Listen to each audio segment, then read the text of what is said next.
Il n'existe pratiquement que deux noms. L'accès aux sources d'information reste un véritable casse-tête à la pratique du métier de journaliste en République du Congo. Une situation qui devrait interpeller les institutions chargées de réguler la presse nationale. C'est ce qui explique cette séance de travail du président du Conseil supérieur de la liberté de communication avec l'équipe dirigeante de Tcheleka Média ce 13 mai. La vitalité d'un pays se mesure à celle de ses journalistes. Nous nourrissons depuis quelques temps, ça fait plusieurs années d'ailleurs, une préoccupation profonde face à la réticence des ministres, des parlementaires. Vous avez aussi les présidents des institutions et même des universitaires face à la participation active au débat public, au débat télévisé, je voulais dire. Et donc nous sommes venus voir le président Philippe Mvo, donc le régulateur, pour l'interpeller.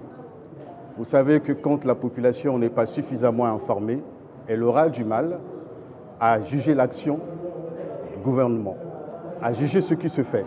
Elle aura du mal à comprendre. Et nous constatons qu'il y a un véritable déficit communicationnel. Et c'est pour ça que les réseaux sociaux s'alimentent à tout ce qui se présente. C'est un danger pour les journalistes, c'est un danger pour la population. En sa qualité de gendarme des médias, Philippe Mvo a rassuré Brony Fortuna Ngolali de sa volonté de faire le nécessaire face à cette triste réalité.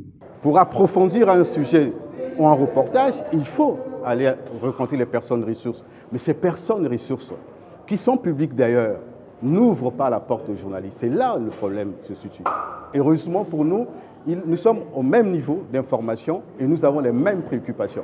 Et donc il nous a rassuré qu'il s'impliquera à fond pour permettre aux journalistes d'avoir accès aux sources d'information, parce que c'est aussi un vrai problème, de permettre qu'il y ait des débats équilibrés. En plus de l'accès quasiment inexistant aux sources d'information, les médias congolais souffrent également du manque de débat public.